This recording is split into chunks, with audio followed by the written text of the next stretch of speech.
Member for Wollondilly has a call and will be heard in silence. Member for Camden. My question is directed to the Minister for Roads and Regional Transport, who works really hard for me and my community. In the light of the government's announcement to relocate Glebe Island industries to Port Kembla by 2030 and the inevitable increase of heavy vehicle freight trips and work trips between Sydney, Metropolitan and Port Kembla, will the Minister update the House on the timing of funding, construction and delivery of transport infrastructure such as Picton Road, Diverging Diamond and the Maldon-Dombarton Rail Corridor project? Okay. Minister. True. And truly deserved. Thank you.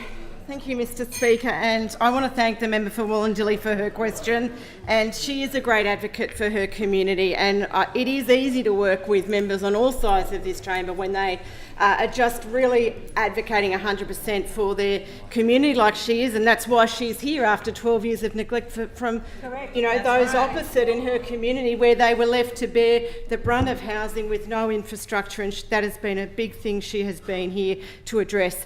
And the Minns Labor government's been working with her and other members, of course, to address the housing challenges that our state is facing. We're delivering that game-changing new precinct at Bays West with up to 8,500 well-located homes above the new Bays West metro station. And as part of that transformation, we will be relocating a lot of those bulk operations of that port to Port Kembla. Now, we are planning and delivering the road upgrades right along the corridor from Sydney to Port Kembla. And I'm really pleased to share, many would have heard, but the Minns Labor government is investing $270 million to upgrade those roads around Port Kembla. We're also working with other agencies to identify the key priority roads for the upgrades there, which will, depending on the preferred route, could include Spring Hill Road, Five Islands Road and widening of the Princes Motorway. Now, these are all things that are really important. We're also getting on with delivering the $400 million Mount Ousley interchange. That'll improve safety and capacity for freight on the M1.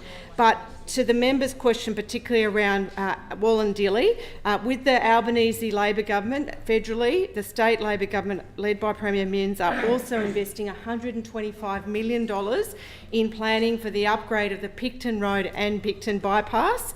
And as part of this, we have prioritised planning and design of the western section of Picton Road, and I know that's been a big concern. That involves widening approximately 5 kilometres of Picton Road between the Nepean River and Almond Street in Wilton, and also upgrading the existing Picton Road and the M31 Hume Highway interchange into a diverging diamond layout. So we are, and Transport have been progressing delivery readiness for these projects so that we can just get on the ground to do it. We know that when we're working these very constrained areas, we can't just go in and start, working on a little bit of it. We've got to have that planning right, because there are a lot of things to do.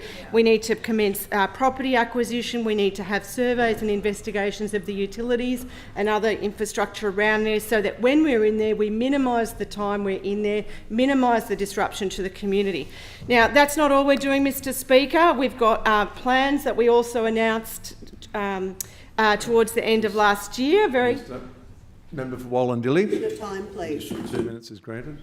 Thank you, Mr. Speaker. A $65 million investment for upgrades on 7 key corridors in South Sydney, southwest Sydney. So that is 7 key corridors, or as I like to call it, the Magnificent Seven.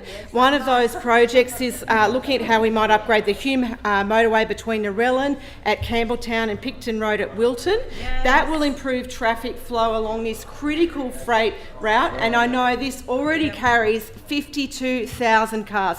Under those opposite, Mr. Speaker, we did not see the investment in infrastructure that's been required. We are getting on with the job with that. Now, to the question around Maldon-Dombarton, as part of our Port Kembla announcement, we have also committed to investigating that new rail freight pathway. We've released the draft Illawarra Shoalhaven Strategic Regional Integrated Transport Plan. It identifies progressing the Maldon-Dombarton freight corridor as a potential action. Maldon-Dombarton's also being considered with the Illawarra Rail Resilience Plan, and I can see the Minister for Planning nodding here, because this is something that we are really working on. That plan will be finalised later this year.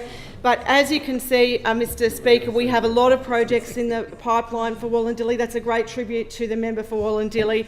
It's also a tribute to this government, which has got a plan for growth. It's not just the old ways of just popping the houses in, relying on those mute members that represented those communities. There's still a few of them up there in the departure lounge who don't speak up for their communities, who are happy to just say, we won't rock the boat here as long as we can keep our seat.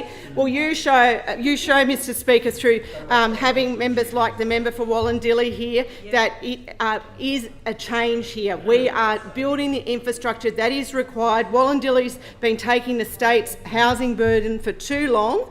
The Minns government is tackling these problems, not avoiding them, but we are working with local members right across this state to deliver the infrastructure they deserve. Thank you. Member for Mount Druitt.